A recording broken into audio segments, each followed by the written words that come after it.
The National Broadcasting Company presents Joel McCrea in Tales of the Texas Rangers. Tonight, transcribed from Hollywood, another authentic reenactment of a case from the files of the Texas Rangers.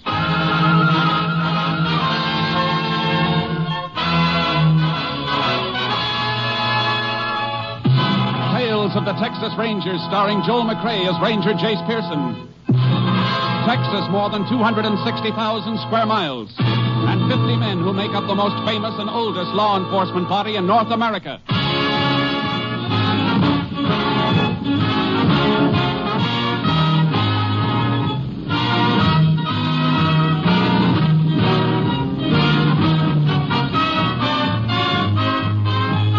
Now, from the files of the Texas Rangers come these stories based on fact.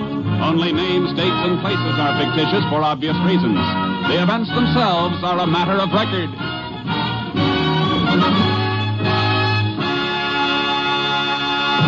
Case for tonight, Breakdown.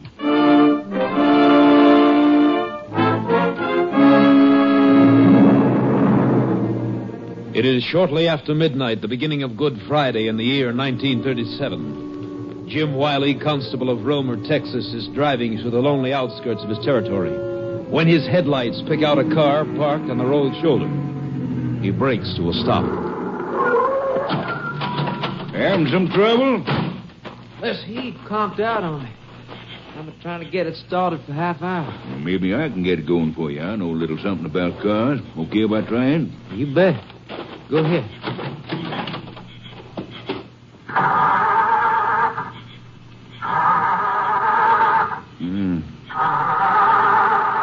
Yeah, looks like it ain't about to start, friend. You must be out of gas. The gauge says you're half full. The gauge must be busted then. Choking like I did, I should have flooded the carburetor. If gas was feeding through, we'd get the smell of it. Yeah, better check the tank. And get a stick or something to shove in here for measuring, will you? You bet. This branch ought to do. Yeah, it's good enough. Give it here. She empty? Dry as a WCTU meeting. Well, that'd leave me kind of stuck. Well, I got a siphon hose from the trunk. We can drain enough out of my tank to get you back to Roma. Is there an all-night station there? No, afraid not. No hotel either. But I can put you up for the night if you don't mind bunking in the jail. What do you mean, jail? I'm the constable. Oh, I see. Well, don't worry, the jail's clean. Come on, let's go get that hose. Well, it's in here someplace if I can find it. You got a match? Ah, you bet. It ought to be here someplace. I guess I let a lot of junk pile up. I can't hold this match much longer. Light another one. That's the last one to book. Oh. Well, you got that hose, haven't you? Well, no point getting snappy about it, stranger. How come you didn't know the gas gauge in your car was busted? Well, it must have just happened, I guess. Seems to me there's a car just like yours on my stolen car list. I hope you got proof of ownership on you. I got it all right. In my pocket, pointing right square at your belly. Use your head, young fella. Stolen car's a bad charge, but it ain't nearly as bad as using a gun on a peace officer. Now, you better hand that gun over and come with me. Why, you hick, you small-town roof cop. You stinking roof cop. Go ahead. Go ahead. Reach for it so I can kick a face in. Go ahead. Don't be a loco. You can't get away with this. I've heard that before from other dumb cops. You never should have told me you're cops, you know. You never should. Something coming on your face. Come on your face. Get in that brush. Now you look, if they stop, you're going to get it right through the middle. You'll pay off for this. Help! Help! Help! Cross country bus. Go on, Pop. Yell. Yell all you want. Try not to yell that motor. Go ahead. That's too bad, Pop. Now, you and me gonna make a trade. Bullet from this gun in exchange for your car.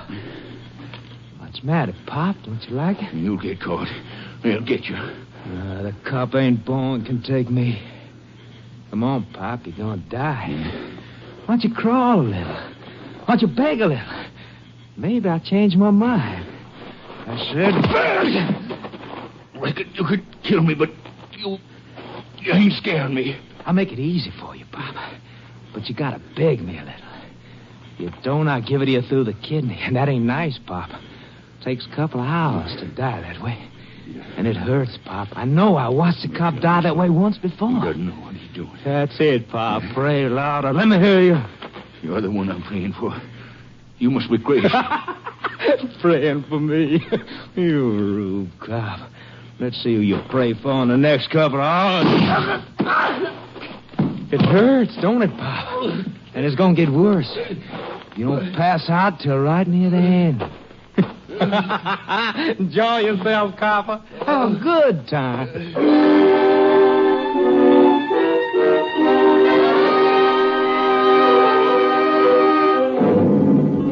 Constable Wiley's body was discovered shortly after sunrise when highway patrolmen spotted the stolen vehicle abandoned by the killer.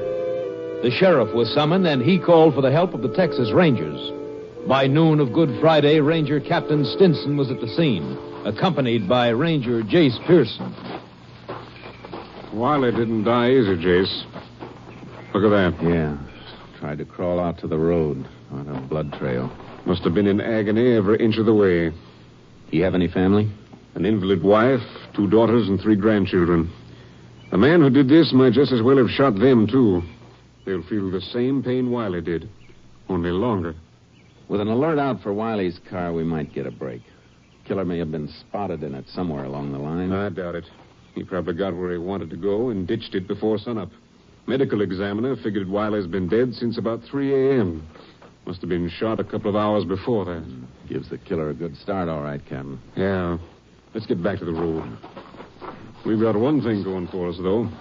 The man we're after may have left some prints on the car he abandoned when he took Wiley's. Lab men flew in before we got here. They ought to be coming through with a report soon. Well, Steve Clark is in town waiting for it. He'll bring it out. I want you and Steve to stay on this case until it's cracked. It's one I'd enjoy cracking. Only lead we've got is that the abandoned car was headed west. Well, that's something, at least. You and Steve can start off in that direction. Hey, here's Steve now. Oh, yeah. Howdy, Steve. Howdy, Jace, Captain. You get the lab report? Yeah, Captain. It'll rattle your teeth. Here. Killer's been identified by fingerprints lifted from the car he ditched.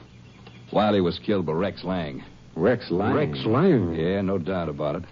The prints were as clear as a bell. There's a copy of Lang's record attached to the report. I don't have to see that. I know it by heart. I wonder how long he's been in Texas. Well, he might have been here for a year or more. Last report on him was when he killed a policeman in Great Falls, Montana. Before that, he pulled jobs in Nebraska, Wyoming, and Iowa. He's blazed quite a trail. Yes, and I want that trail to end in Texas. It's the first time he's paid us a visit. I want it to be the last. He's not easy to catch.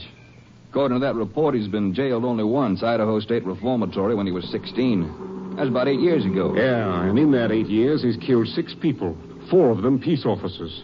The first one was the guard at the reformatory. Lang butchered him when he escaped. Look at this record. Look at it. Sent to the reformatory for beating his young brother half to death with a stove poker. Is that Lang's picture clipped on the report? Yeah, a mug shot taken at the reformatory. Well, that'll help us. I don't know, Steve. A big-boned 16-year-old kid. And we're looking for a 24-year-old man. He could have filled out plenty by now. Be hard to recognize. Well, there ought to be some description since then. Ought to be, but there aren't. All the witnesses he's left are dead ones. Is this the complete report? Yeah, that's it, Captain. Oh, except this. It probably doesn't mean anything.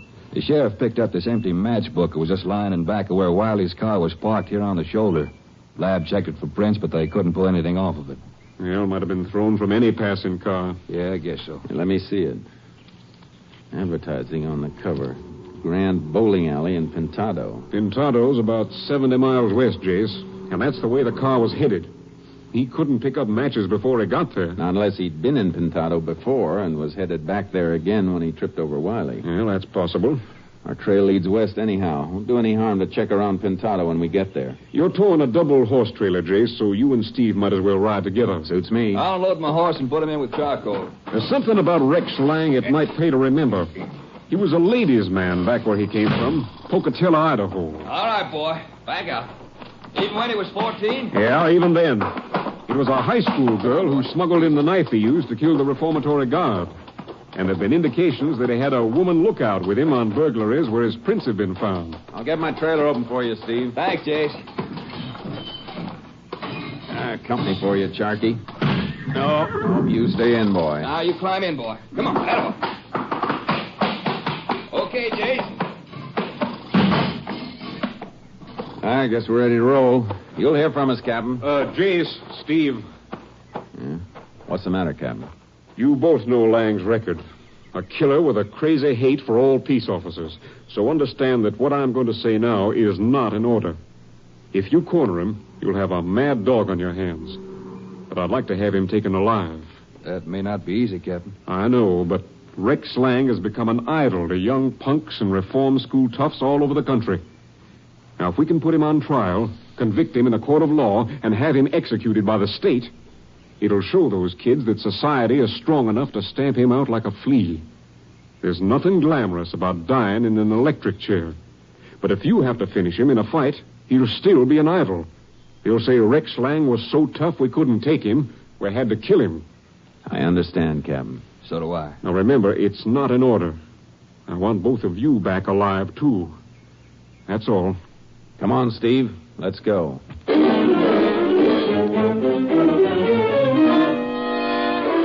We headed west, looking for a dangerous kid grown into a dangerous man, with a face we might recognize too late. By midnight, we checked the highway as far as Pintado. In the morning, we started to comb the town, still drawing a blank. That guy at the bowling alley wasn't much help, Jace. Didn't seem to recognize that old picture of Rex Lang. Yeah, Lang may have changed a lot in 8 years, but if he made the alleys a hangout, the owner should have, Jace thought the face was a little familiar. Maybe yes, maybe no. Lang was blond and smooth-skinned as a kid. Hair might have darkened plenty since then, face and frame filled out. And he shaves now. A beard line changes a face. Yeah, he might have just passed through here and picked up those matches, so maybe they were just thrown out of a passing car. I know. Well, we can't waste too much time on a lead that may be blind. Yeah, how about some breakfast? There's a Mexican place across the street, Lobo's. That's for me. I'm so hungry I'll even eat enchiladas for breakfast. Come on, let's cross. Easter Sunday tomorrow, Jace. Wish I could be home with the wife and kids. I even forgot to order flowers. Oh, wire the captain. He'll have some sent to the house for you. Yeah, didn't even think of that. Buenos dias, senores. Buenos dias. Howdy. Let's take the boot, Jace. I'm tired eating on the counters. What can I get for you, senores? Here is the menu. I have everything. Fruit juice, couple of scrambled eggs easy with bacon, coffee, and toast. Si, senor. Let's see. Buenos dias, senorita. I will be with you in a moment. You bet. Here I am starving. I don't even know what I want. Say, why don't you wait on the lady while I'm thinking it over? Of course, senor. Take your time. I thought you were hungry enough to eat enchiladas for breakfast. Yeah, the man double-crossed me. He gave me a choice. I just want a container of coffee to go, Lobo. Si, senorita. You want it dry? No, creamy sugar. And I guess I'll just double your order, Jace. Now, what's the move when we leave here? I haven't figured it yet. You want me to put it in a sack? You bet. How much? 10 cents, senorita. You know, Jace, maybe we should go back. Wait a minute, Here Steve. you are. Huh? 15 cents, Gracias, senorita. You bet. Sit tight, Steve. Oh, ma'am. Just a minute. You speaking to me, Ranger? Yes, ma'am. I happened to look out of the booth and saw you. Don't I know you from someplace? I don't think so. You sure look familiar. You live here in Pintado? You bet. I must have met you the last time I was through here about 2 years ago. Now, your mistake, Ranger. I've only been here 6 weeks. Oh, well, where'd you come from before that? Fort Worth? That your hometown? You bet. That's one on me. You sure did look familiar. Excuse me, please. You bet. You have the wrong senorita, no? Maybe. Grab your hat, Steve. Why? What was that all about? Something hit me when she was talking. Notice how she kept saying, you bet? Yeah, what about it? That reformatory report about Lang. The part about his habits. You bet was his favorite expression. Oh, now, wait a minute, Jace. Lang may have changed, but I doubt if he's turned into a girl. No. But she picked up that expression someplace, Steve, from somebody who uses it regularly. And it could be Lang. Well, it's as good a lead as that matchbook, Jace. It's worth following. I think so, too. Come on. Let's see where she's taken that coffee.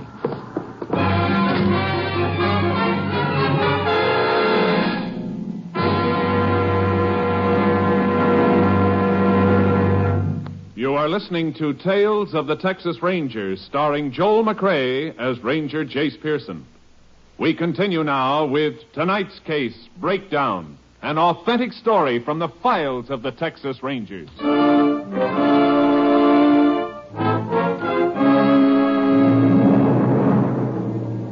We followed the girl, hoping she was taking the coffee to Rex Lang. The hope exploded less than 2 blocks from Lobo's Cafe when she turned into the doorway of a jewelry store, not far from where my car was parked.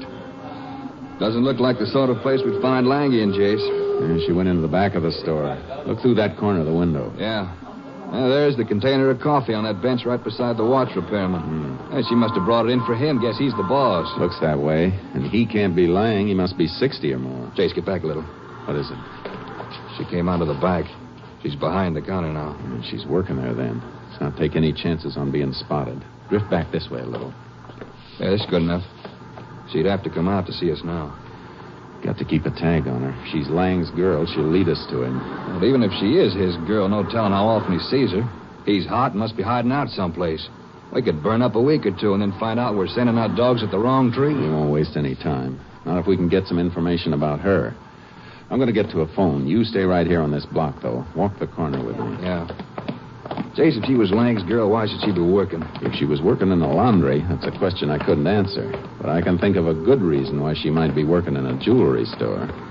Casing it for Lang to knock it over? It's been done before. I'm going to have headquarters check back on some jobs Lang's pulled before. See what you can find out along the street here. She's a mighty pretty girl, so it's a safe bet she's been noticed by other storekeepers along here. Maybe one of them knows her name and where she lives. Jace, we don't want to tip our hand by asking too many questions. Don't make them sound like official questions. Make them sound like you're just another man who's seen a pretty girl. Okay. But you ever mention this to my wife, and you and me are going to tangle. Get going. I'll make my call and meet you at the car later.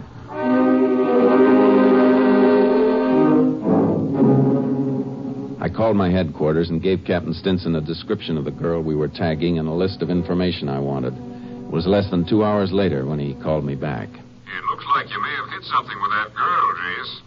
I made a few phone calls and got answers that fit. What are they? Fingerprint records from out of state show that Lang's burglaries in the past included a jewelry store, a check cashing agency, and a private home where the owner was in the habit of keeping plenty of cash in the safe. Girl fit into those cases? Yes. A girl answering the description you gave worked at all 3 places. Only thing that varies in description is the color of her hair. In each case, she quit her job a few months before the actual burglary. That's the modus operandi I've been looking for. Well, if it was the same girl in each case, she always changed her name. That's as easy as dyeing her hair. It all fits. If you're right, Jace, you're getting mighty close to Lang. That's where we want to be. Thanks, Captain. You'll hear from me. Jace, maybe I'd better send you a couple of more men. That'd only give Lang a couple of more targets. Bye, Captain.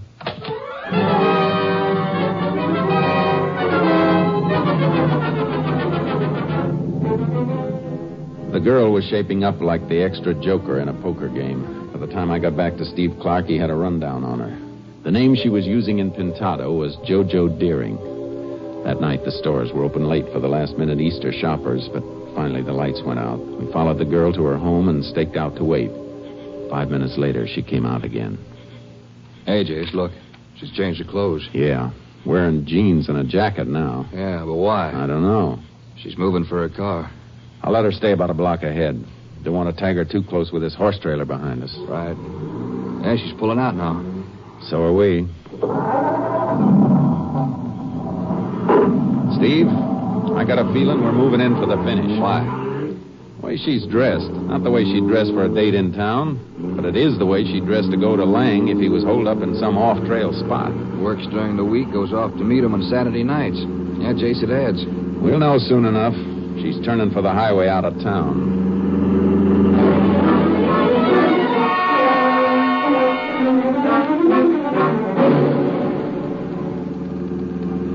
Looks like a long trip, Jace. Hey, where is she? Took a turnoff up ahead. You reach in the back and get a Tommy gun. The captain said he wanted Lang alive, remember? I know. But if we have to stop that car later, she picks Lang up. I want to make sure we can put it out of commission. Okay. Hey, we're crying out loud, I'm sorry, Steve. Sharp turnoff there. Grab a look at the map. Where does this road lead? I don't need the map. This is State 61. Nothing down here for more than 100 miles except for a few run-down Mexican settlements. I'm going to cut off my headlights. This road gets kind of rough, Jace. Can't help it. I can follow her taillight without her knowing we're behind her. Yeah, you're right. Odd anything comes through here, she'd scare in a minute. But sure roll a lot easier if we weren't dragging that horse trailer. I got a feeling we may need it. No need for her changing her clothes like she did if she's going to stay in the car. Any place in here where she could pick up a horse? Yeah, about 10 more miles. Ranch owned by an old Mexican woman. All she's got is a couple of horses. Can you think of any place near there where Lang might be hiding out? Yeah, about 3 or 4 miles back in the hills. Used to be a mine there. A couple of them, in fact. They're abandoned, Jace. Isn't there a road to the mines? No, nothing but a rough burro trail. It's tough country to get into. If Lang's there, it's going to be tough country for him to get out of.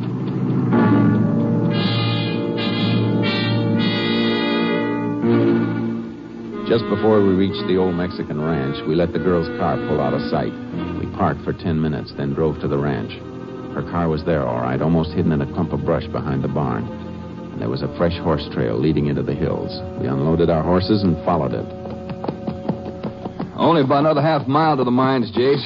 She's heading right for them, all right.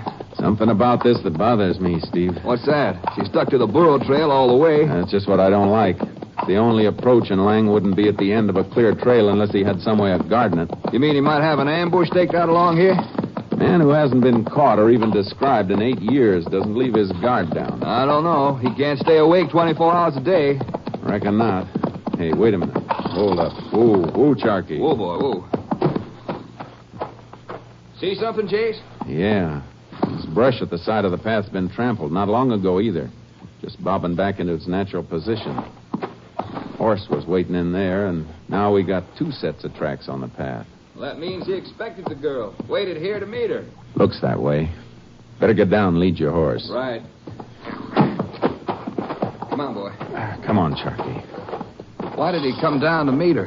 He didn't have to show her the way. They're still sticking to the path. I don't know. In one way, I wish the moon was a little fuller. And in another way, I'm glad it isn't. Hey, hold it. Huh? Yeah. Hey, they left the trail here. Brush is disturbed again. The tracks turn in there.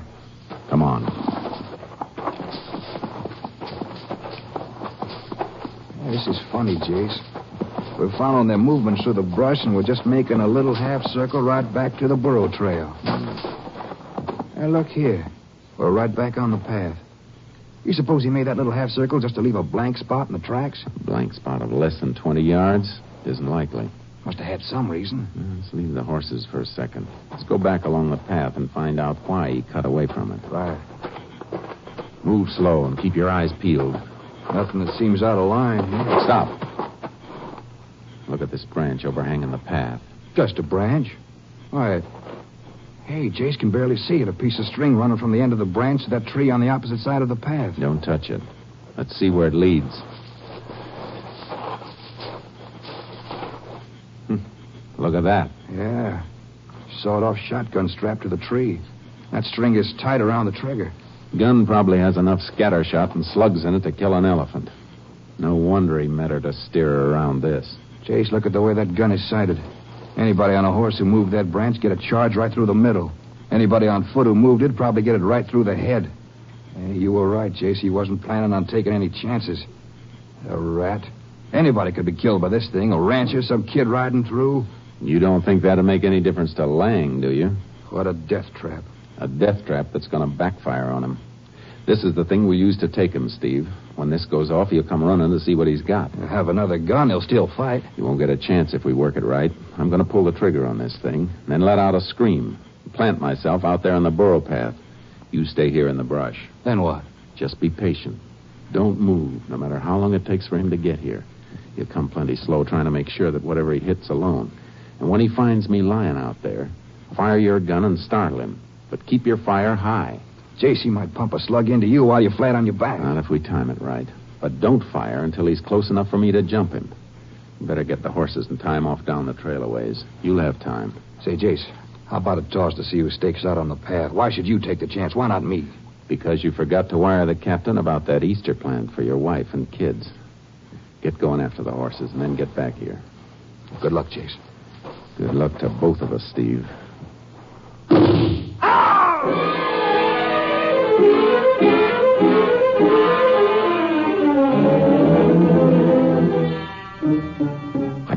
myself in the path and waited. I could feel myself breaking into a sweat as cold as the ground. Even if he thought I was dead, a crazy, hate-ridden killer like Lang might waste one more bullet. A half hour passed. An hour. And then we heard him coming. Slowly, like a cat. Watch where I step, Judy. I can't help it, Rex. I'm scared. You whine like a cop with a gun in his back. Now, shut up. Right near here, wasn't it? Can't you see anything yet? You bet. You bet I see something. Look at that. Look at the moon on him. It's a ranger. Rex. A ranger. Oh, be careful. Must be the one you told me about, but you were so smart. You said it didn't mean anything. You stupid getting followed here. Oh, please. Rex, don't hit me again, please. You bet, honey. If you ever slip again, I'll make you an honorary cop. Now, come on. I'll show you what you get. I demonstrate on him. I wish he was alive to feel what I'm going to show you. Oh, no, Rex. Don't make me look, please. Now, look at it. Look. Imagine what a bullet could do to that pretty face of yours. I got him, Steve! Let go of that gun, Rex. Drop it, I said. I'll kill you with my hand. All right. Here's your chance to try. Get the gun, George. Get it.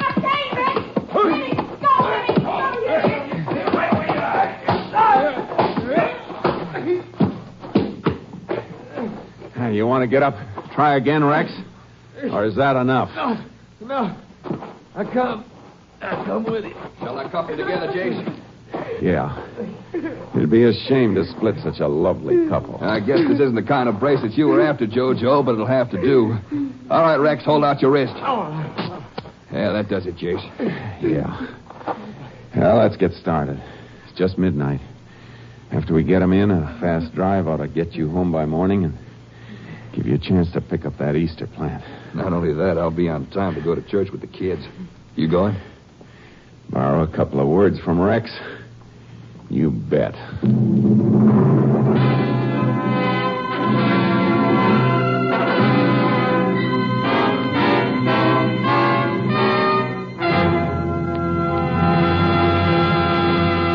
Tried as an accessory in the many crimes committed by Rex Lang, Jojo Deering was convicted and sentenced to a 50-year term in the women's prison at Goree. Lang, tried for the murder of Constable Wiley, slobbered and pleaded for mercy, but the jury gave no heed to his pleas as the prosecution brought his vicious record to light. Found guilty of murder in the first degree, Lang was sent to Huntsville Penitentiary, where on the morning of November 4th, 1938, he died in the electric chair. Next week, Joel McCrea in another authentic reenactment of a case from the files of the Texas Rangers.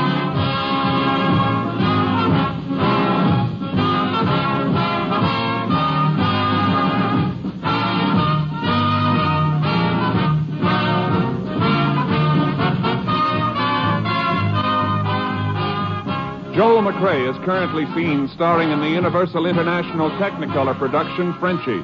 Tonight's cast included Tony Barrett, Bill Johnstone, Byron Kane, Herb Ellis, and Betty Lou Gerson. This story was transcribed and adapted by Joel Murcott, and the program was produced and directed by Stacy Keach. Hal Gibney speaking.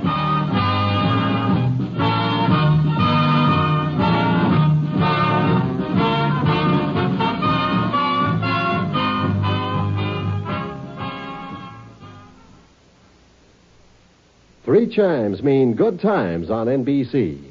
There's fun, excitement, and prizes next on NBC as accordion-playing MC Phil Baker gathers contestants around the microphone to see if they know the answer to America's favorite question. What question is that? Why, the $64 question, of course. You're invited every Sunday for Laughs with Phil Baker and the $64 question. Tomorrow, enjoy the telephone hour. Now it's the $64 question on NBC.